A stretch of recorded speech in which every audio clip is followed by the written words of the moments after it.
Welcome to Mormon Book Reviews, where an evangelical encounters the restoration.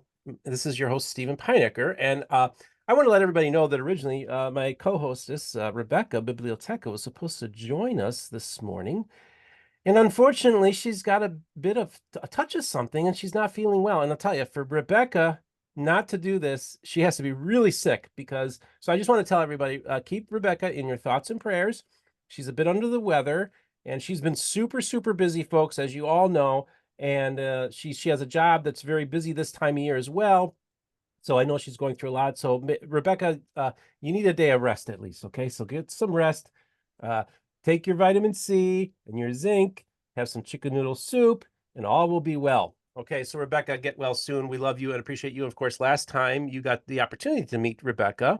And this is my guest, returning guest, Reverend William Critzman, or Will. You're a pastor in Manhattan, and you are roommates. Your church is sharing a sacred space with the Church of Jesus Christ of Latter-day Saints in 2 wards that will be meeting there. And you're an openly queer, gay affirming church that has pride flags throughout all the buildings inside and out. And we have these LDS wards that are sharing this same sacred space with you guys, which I think is really remarkable and historical. And I don't think people have quite fully grasped the importance of this. Reverend William Critzman, welcome back to the program. Thanks so much, Steve. It's so nice to be here. Rebecca, if you're watching, I hope you feel better soon. I'm sorry you're not here too. Yeah, exactly. Yeah, I feel like, oh no, there's no Rebecca here. No. What But trouble are we going to get into? Yeah, yep, exactly. yep. So I just actually what we want to do is give an update. So a few weeks ago we posted our interview with Reverend Will, talking about this really remarkable thing. I was scrolling through Reddit and I saw this news report that the Church of Jesus Christ of Latter-day Saints is going to be leasing space in a very important historic Protestant congregation, buildings, facilities in Manhattan. And I thought, well, this is interesting because typically the Church of Jesus Christ of Latter-day Saints doesn't do this kind of thing. So I did a little bit more digging and I researched and went onto the website of your church and saw you. And it's very clear that you are a openly queer gay man who is the pastor of this church, that your board of is frequently a lot of women in leadership positions, other queer people. And it's really fascinating to see how with the church right now. And of course, folks, you all saw, many of you probably saw the explosive interview about the mixed signals from the LDS church, in which I had Jacob Hansen and Greg Mattson come on the program to kind of discuss their concerns from a more conservative Orthodox position, but the mixed signals that they're getting from the church. Because on one hand, we have people who are openly gay and married and are have church callings and are receiving the sacrament. And then in other wards, I'm hearing from other people. I just was literally messaging a lesbian and her wife were just excommunicated in August from the church. So the church in a real way, it's not just a PR, but it's actually affecting people's lives. So in some wards they're accepted and they have callings, and in other wards they're excommunicated. So this is a really important issue. And then in the same week when they announced the new public relations person who was LGBTQ affirming as their spokesperson, in that same week they also announced that the church was going to partner up with your church and share a sacred space. And the reason why, just so to give you background, folks, the reason why this is happening is that they're remodeling the temple in Manhattan, and the temple has adjacent in the facilities has 2 wards that meet there. And so they're without a space. And so they went and basically negotiated with you to use your space, which is remarkable. I would like for you to talk a little bit about that, William. So tell us again, you initially, the way it worked is you were actually talking to people directly from Salt Lake, your church board and leadership were talking. Just give us a little bit of background on those conversations and how that all happened. Yeah, we had real estate brokers. It was a lot like putting your house up for rent or going on Airbnb or, selling your house to a new owner. So we had brokers, they had brokers. They reached out to us. We were on market. We, about 6 or 7 years ago, our building lost a kind of chief tenant, which was the Collegiate School for Boys, who moved to a larger new facility a few blocks down the street from us. Our building had always been designed to house both a community of worship and a community of learning. So it was always a mixed-use school and a congregational space. When the Collegiate School for Boys moved out, we spent some time thinking about what are we going to do with this space? We thought we might rehab it ourselves. We thought we might build a guild hall. We thought all sorts of things and put all sorts of strategies in place. And then a pandemic happened, and then the economic recession happened from the pandemic, and then, humans plan and God laughs. So we found ourselves about a year and a half ago going, we've got to be better stewards of this space, and we don't have the money to renovate it ourselves or to really do the project that we thought we might do as the driver. So we went to market looking for partners.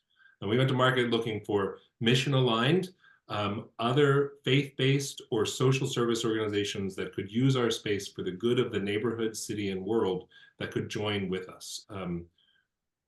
What we got was a mixed bag. We got some schools, we got some other houses of worship, we got some social service organizations, and throughout all of that kind of vetting and great work that happened, LDS kept rising to the top. And we kept saying to ourselves, this is an interesting moment for us. We would have never considered LDS. Like, we would have never gone knocking on the LDS temple door and saying, hey, we hear you're going to renovate. You want to move in? Like, they're just not on our radar for a proactive outreach. So we were delighted when they came to us, and also really curious. We are a progressive, mainline Christian congregation with historic roots. We come from the oldest continually worshiping Protestant church in the country. We trace our history to 1628. So we've seen it all. We've seen fights over ordination of women. We've seen fights over ordination of queer people. We've seen the fights over LGBTQ marriage. We've seen how it has just now become marriage. And we've seen kind of all over this 400-year history. And so we're ready and poised to be open for a new conversation that is happening now. So here we are. LDS has come knocking. We've said yes. They've said yes. Salt Lake and West End really kind of negotiated out that deal. And then Salt Lake handed it to the local wards, as I understand things happened, to say, like, now implement it. And so over the past really 2 months or so, the leadership of those two wards, two amazing bishops that I am becoming fast friends with, some amazing women in leadership running their children and youth programming and their hospitality and their women's auxiliary groups. These are such fantastic people that I've had the joy of kind of getting to know, as I've described it as that they're kind of like roommates moving in at this moment. And we all knew that my job description, which, I'm a minister, I was a theater producer and fundraiser in the arts before that. I've never been a commercial landlord. Now I'm a commercial landlord. And in addition to that, but right now, the best analogy for what happens is right now is that I feel like I'm the residence hall advisor on freshman move-in day. And we've got like these two huge, wonderful congregations moving into our building and just swarming it with new energy of really excited young people and youth and adults and older adults, all kind of getting to know this space. And it's a really exciting moment for 77th Street in Manhattan. Yeah, and I just want to let everybody know that this past Sunday, they actually had an open house where the people from the wards were able to come and kick the tires and check out their new facilities. I want you to talk about that, about the interactions. You had members from your church and leadership positions yourself also interacting, showing where the bathrooms are and where this and that. Maybe just to describe that process. I just love to see. You had mentioned that there was a lot of gratitude on their behalf. So maybe just talk about that spirit of gratitude and how that day went.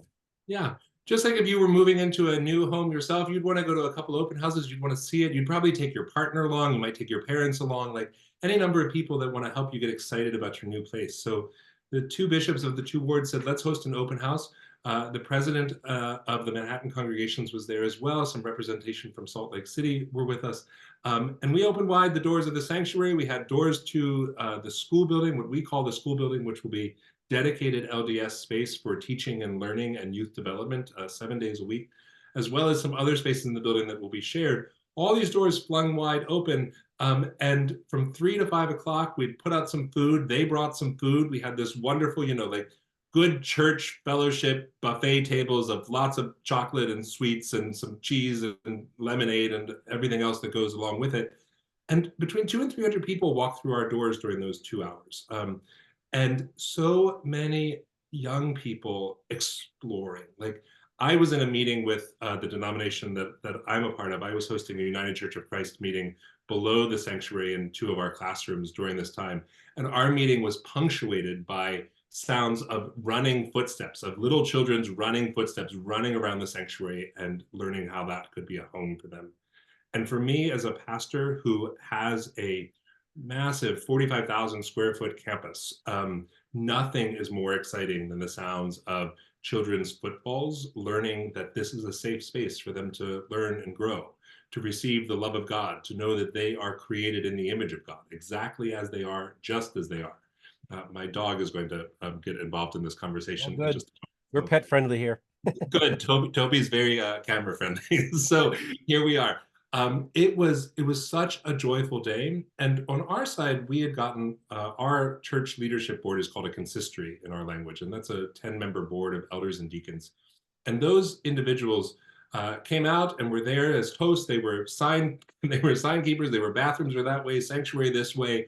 What questions do you have? Let's talk about the stained glass windows. Let's talk about the history of this sanctuary. Let's talk about the architecture, and really just there to be good hosts. Our people were so excited.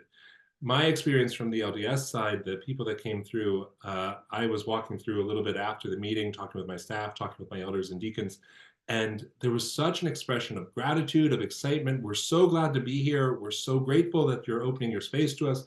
This is such an exciting time for us. And a look of wonder that I found in their eyes.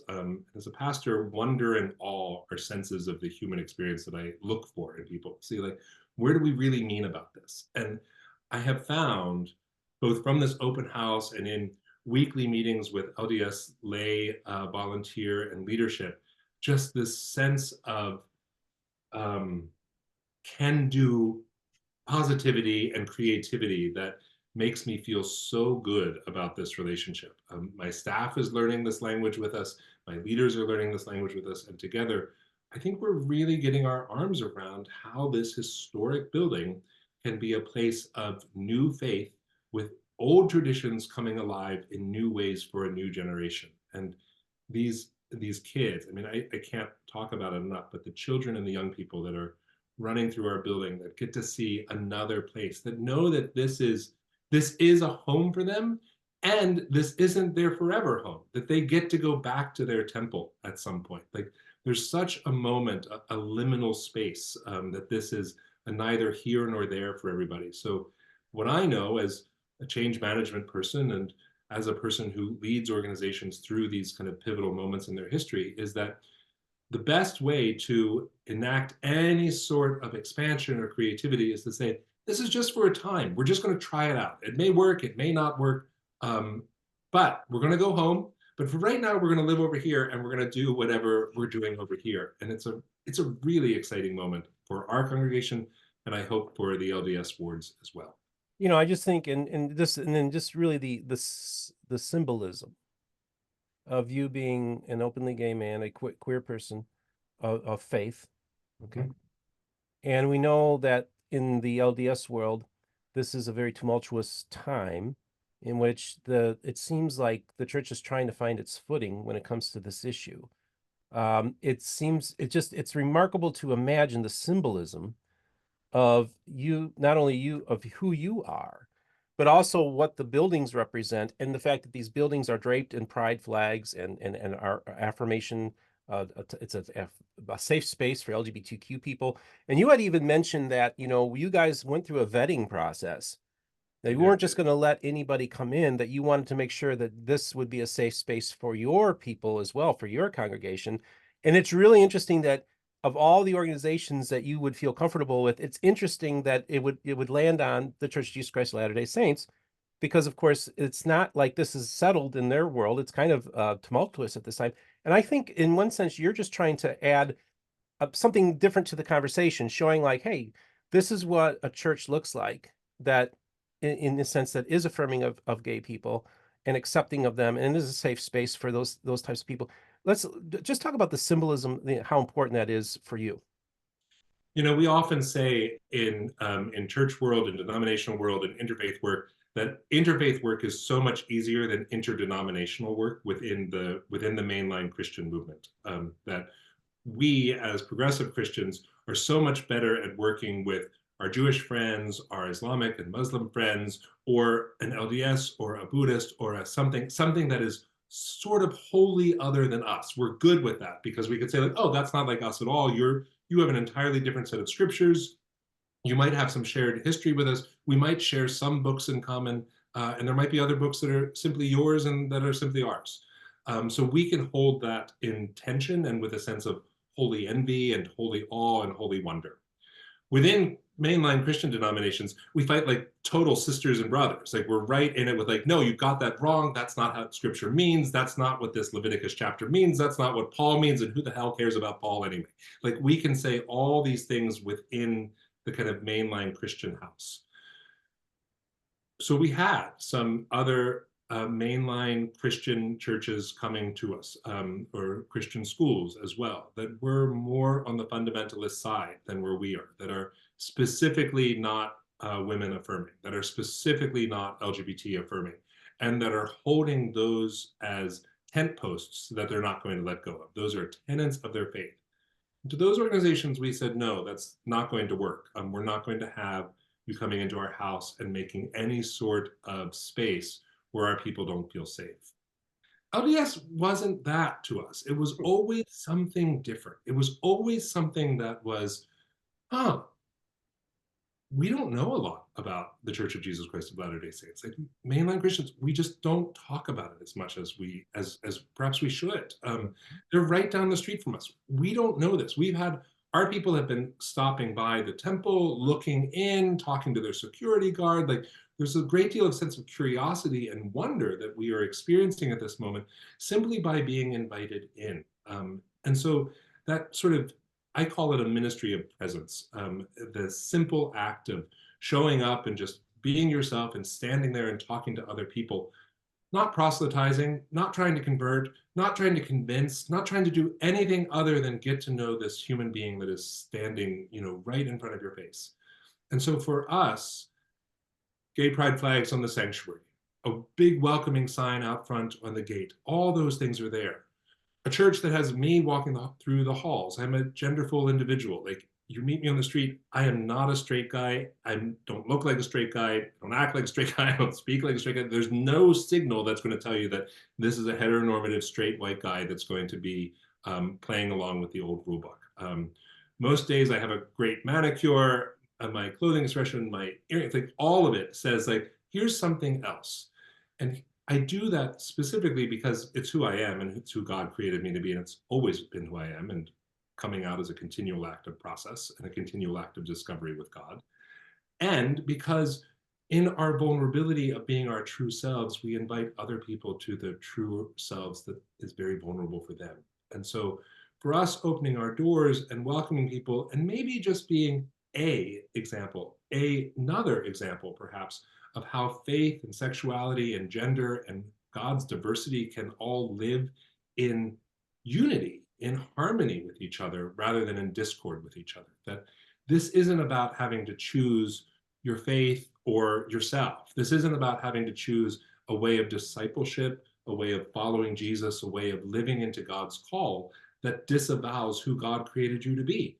This isn't about conforming to codes or laws or scriptures or just societal norms of 100 or 200 or 500 or 2,000 years ago. This is about living as 21st century people with 21st century problems with a God who is still speaking to us.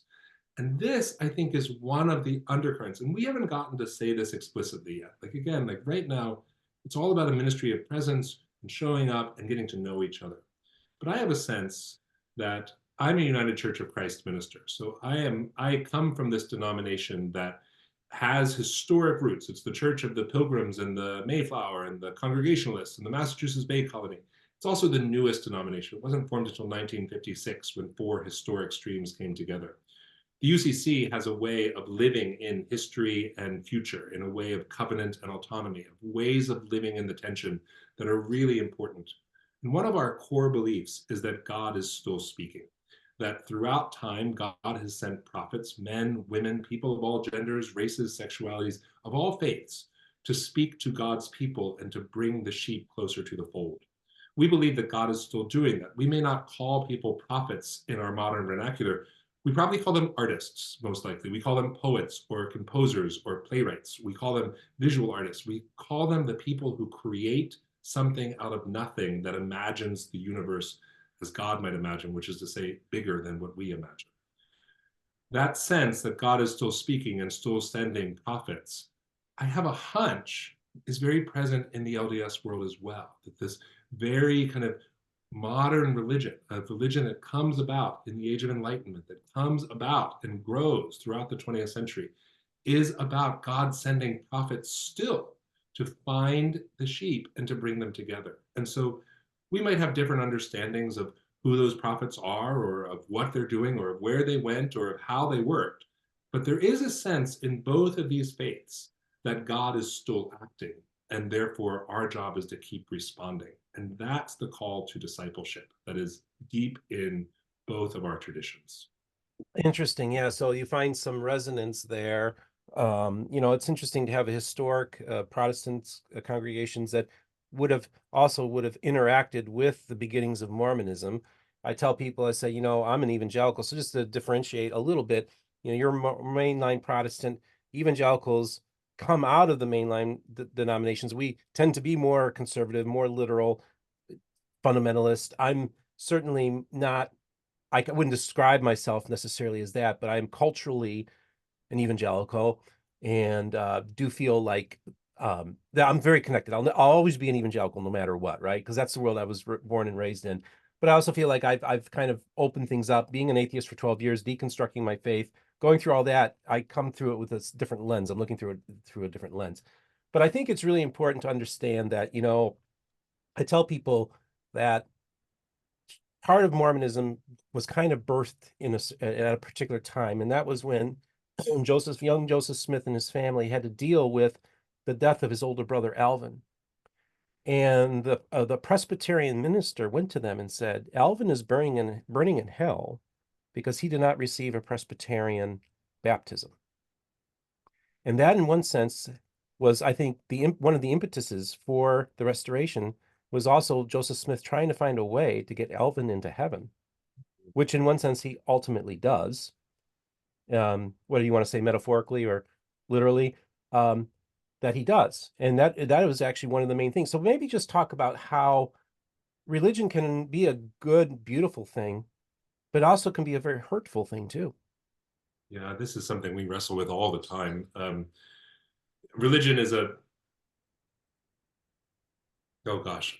So I think religion, I think, has a great force for social good.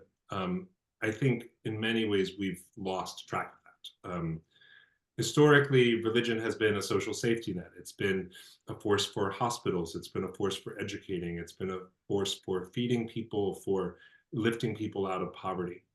At the same time, it's been a major force in enforcing cultural norms, enforcing norms of, say, the family, of patriarchy, of women's subordination to men, of exclusion of anybody who identifies as anything different. We can also say that religion has been used as examples for everything from the Crusades to American chattel slavery, to the suffragette movement, to everything that tries to suppress any voice that isn't in power.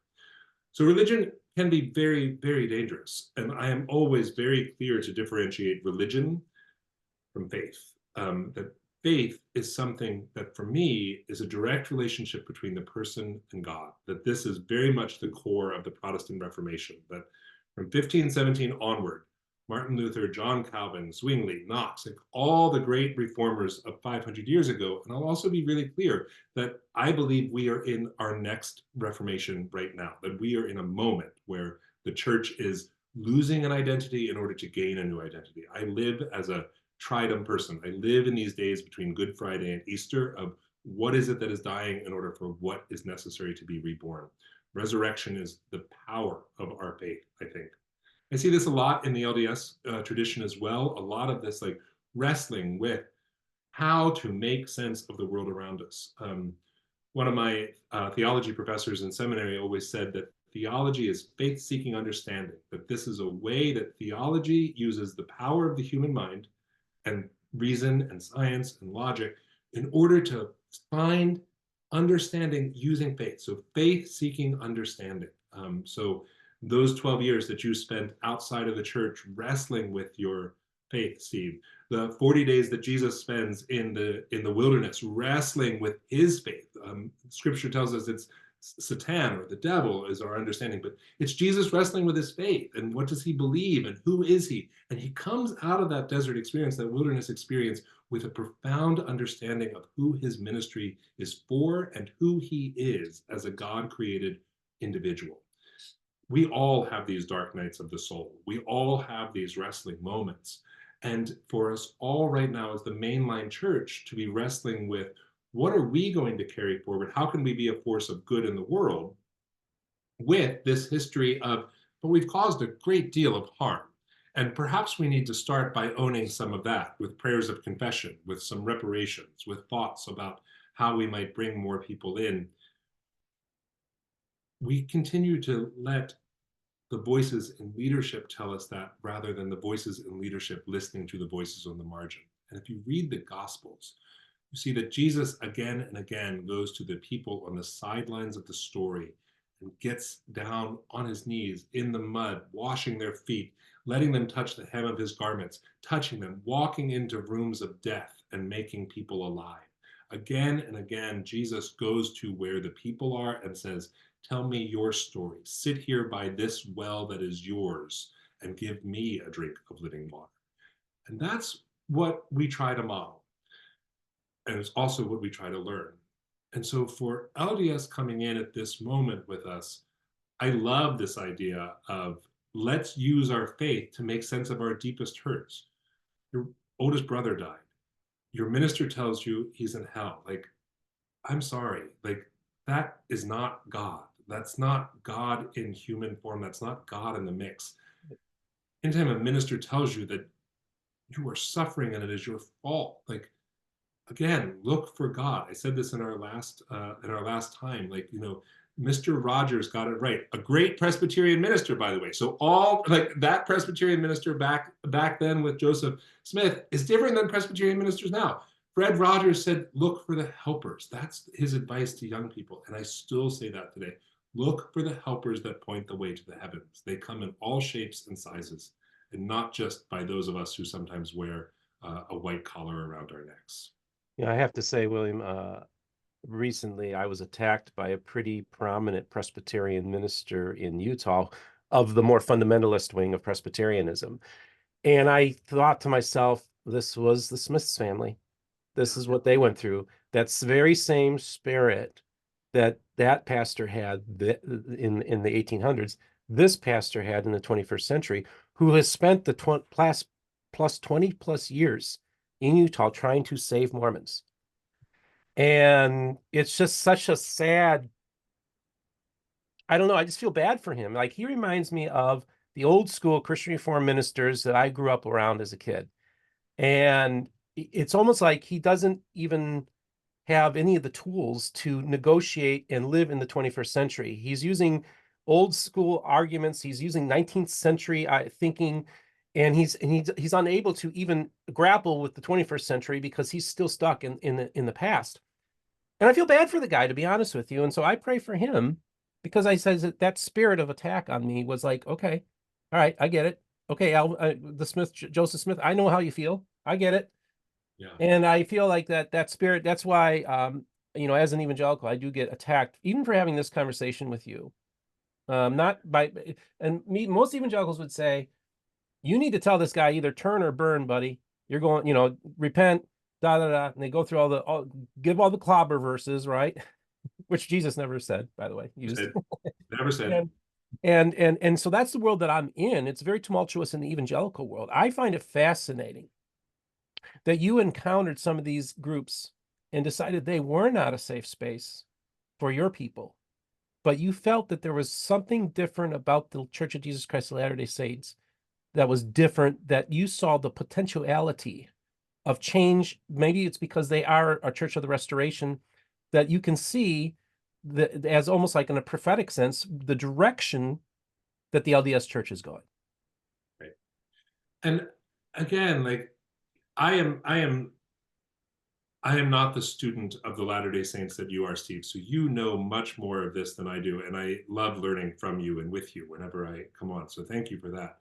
But what I am a student of are people and human emotions and psychology and how we interact. And what I can tell you is that each and every LDS person that I have met throughout this journey has been somebody who has opened my aperture. This is one of my favorite phrases of a dear friend and consultant named Julie Williams, who does change management work. And she talks about how we can open our aperture by entering with curiosity. So instead of entering with judgment or decisions already made, we enter with curiosity and with questions, and we can just start opening our frame a little bit more. And I find that a terrific metaphor, and also exactly what has happened with each person that I've encountered from the LDS, where each relationship has been like, you're a real person. I would have dinner with you. I would talk to you on the playground with my kids or my dog or your dog, like all running around. Like I would share a sacrament with you. What does this mean? So if I can feel comfortable with you as a person, then I can feel comfortable enough to ask questions about your faith and feel sure enough in my faith that what you tell me about your faith isn't going to rock my faith. Like I find that that's so much it. Like if we really know who we are, if we really know what we believe, then somebody else believing something else entirely isn't a threat. That I find that so much of where we get into tension and big fights is out of fear. It's out of fear that what if I'm wrong? What if I don't actually believe as much? What if you might convert me in a way that I don't want to be converted? I have a pretty good sense of who I am. I have a pretty good sense of who God created me to be and what I'm doing in this world. Sure, I have big questions as well, and sure, I'm still figuring it out as we all are. Um, but the LDS folks that we've met have this sense of curiosity as well. I'll also just say, in this modern world, a trait that I think that often goes unnoticed and understated that I care great about is kindness. Kindness is really, really important to me. And the kindness that we experienced from LDS getting to know us and the kindness that I'm watching my congregation exhibit back gives me a lot of heart for what is possible. Mm, okay. Yeah. And I actually want you to preview this Sunday. You will be speaking to the wards and talking to them. And I want you to preview that. But before you do that, I actually want to relate to you a story that just happened a couple days ago. So this past weekend, I get a message from a friend of mine who is the son of one of the most prominent ultra-Orthodox rabbis in the country. Very well known. And he is this guy is a friend of mine because he watched my Parents and Mormon Stories, and apparently some of the stuff that I said about Judaism resonated in that community.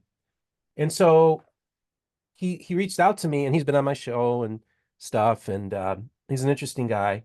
But he reached out to me, and he's like, I'm gonna be in Utah, and I was wondering if where you recommend I go and look while I'm there, because I have one free day for work. He was out there, so I have one free day, and I want to take a friend with me. And I said, well, let me do this. Let me call somebody at the church. So I call up my friend Monica, who's also going to be my co-host for my Utah Interfaith Forum channel, and she has a church calling to do interfaith work. So next thing you know, I set it up. She gives a personal tour along with somebody else from the church with him and his friend. They go around and see all the different sites. They go to the tabernacle, they go to the General Conference Center, they go to the Church History Museum, they go and do some genealogy work. He spends a day with them.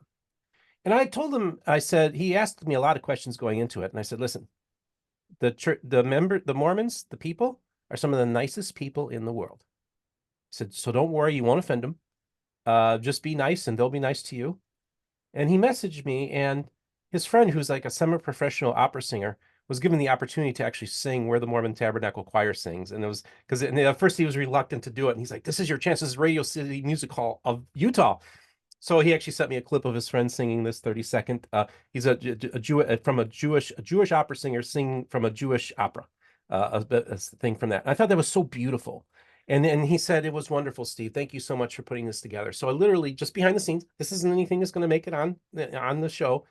We had a really important conversation and an opportunity for him to meet with peoples from the church and get a personal, private, guided tours of these facilities. And that's really what this is all about. And I think what it's so beautiful is that you're going to be entering into an LDS facility this Sunday. Yeah. And you're going to be talking about what? Yeah, I'm really excited about this. It's my first time in the temple. It will be my first time in an LDS worship service.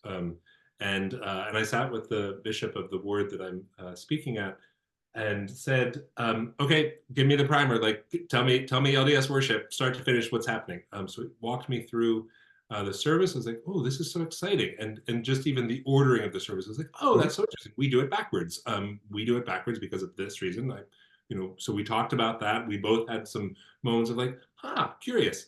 And I was like, okay, so tell me about an LDS sermon. What am I talking about? Do I pick a scripture? What am I talking about? He's like, pick whatever you want. Like, I was like, okay. He's like, well, what are you talking about here this day? So I'm speaking there at their 9 o'clock service, and then I'll be back at West End for our 11 o'clock service. So double morning, few blocks apart, interesting day.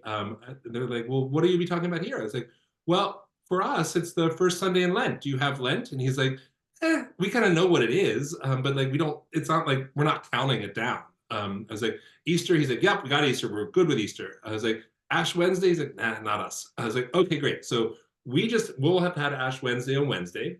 And, I think all religions are fabulous and interesting and have their crazy traditions. And one of our craziest traditions in the Christian church is walking around with schmutz on our head on this day every year. So we all just did this, and they're like, okay, what's going on there?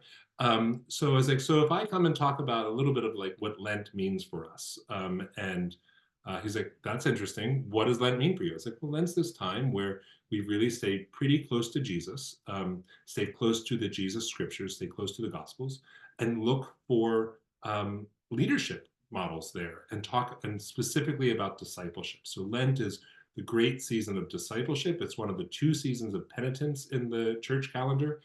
So I don't know. I'm kind of thinking about talking discipleship. He's like, we love discipleship. I was like, and Jesus? He's like, love Jesus. I was like, great. So Jesus and discipleship and how we're going to get from here to Easter. He's like, love it. Great. That sounds good. So that's my talk in a nutshell there. It'll be fleshed out a little bit more and probably have a couple more quotes from Jesus and hopefully a little less words from me. But yeah, I'm really excited to go and be a student with him and to look for God in this new place.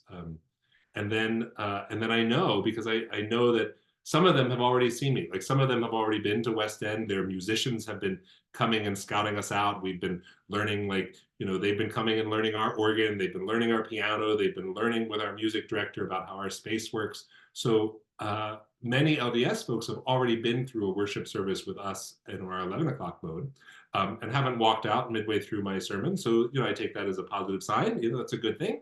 And so hopefully this will continue to happen. And hopefully as we start our worshiping life together, which will begin on March 10th. March 10th. Okay. Sunday, March 3rd, I think I have these dates right. Sunday, March 3rd is the last day that the 2 LDS wards will be worshiping in the temple. The temple begins its construction project on March 4th. So on Sunday, March 10th is the first time that the 2 wards, as well as our congregation, will all be in the sanctuary on a Sunday. And right now, I think it's like an 11 o'clock West End service, a 1:30 ward service, a 3 o'clock ward service, education for all ages in between that.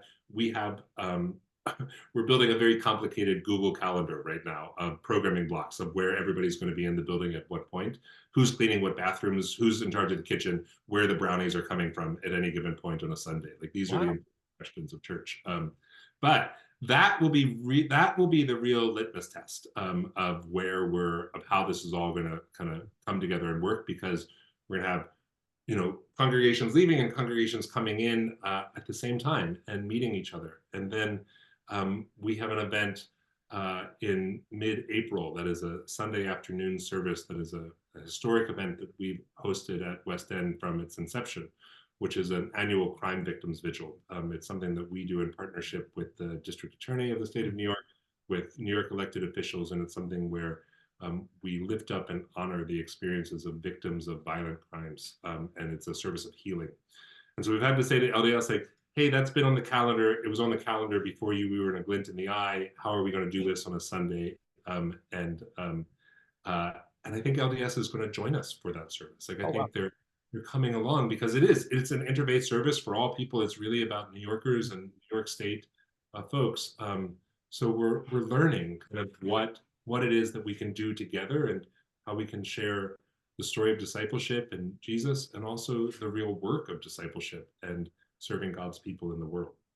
Wow, this is great. I love to hear this. I love this convergence of our worlds in many ways happening. I think it's beautiful. I think you're coming into this with your eyes wide open. Nobody's pulling the wool over your eyes. You know exactly the lay of the land here. You understand the importance and the symbolism of this happening at this time, which is truly fascinating. And I don't know if this happens 20, 30 years ago at the Church of Jesus Christ of Latter-day Saints. I think this is a new thing, a new direction the church has chosen to go in. They know they came in with this with their eyes wide open as well. And now we are going to basically have a commingling, if you will, of these groups. And you're going to have your sacred space and times of worship, and they're going to have theirs. And it's going to be in a shared space, which I think is really unique and awesome. And let's see where this goes. And maybe let's continue this conversation. Maybe we could have the bishop on with us sometime. We could talk with the bishops and your interactions. I think this is a beautiful conversation that's just starting. I hope it is. And I've got to tell you, I have not thought about vacationing in Salt Lake, but your experience with your rabbi friend right now is like made me a little jealous. It's like I want that tour. I want to see this. I I'll want to hook go you up. see this. That sounds really, really exciting, and it is. There are, our broker once said this. He's like, I just kind of can't get beyond how nice even the brokers and real estate people are from the LDS side. And this is like a Manhattan real estate broker. He's like, I mean, there's nice, and then there's like Mormon nice. And I was like, yes, there is an incredible sense of kindness and generosity and spirit that we're hearing. And it really lifts my spirit. Yeah, and just so you know, you probably don't know this, but did you know that the state of Utah is the only state in the union that has a Michelin star? That it's considered. I mean, it's the only state that actually has a Michelin star. That Utah is worth going to just to go to Utah. That's Mhm. how highly it's a beautiful place. I get out there about 3 times a year. It's the people are great. I'll be staying at a condo in Park City when I'm speaking at a conference in April that is being loaned basically when I go there, I don't have to pay for a hotel room or pay for a meal. They are so accommodating. They take care of me.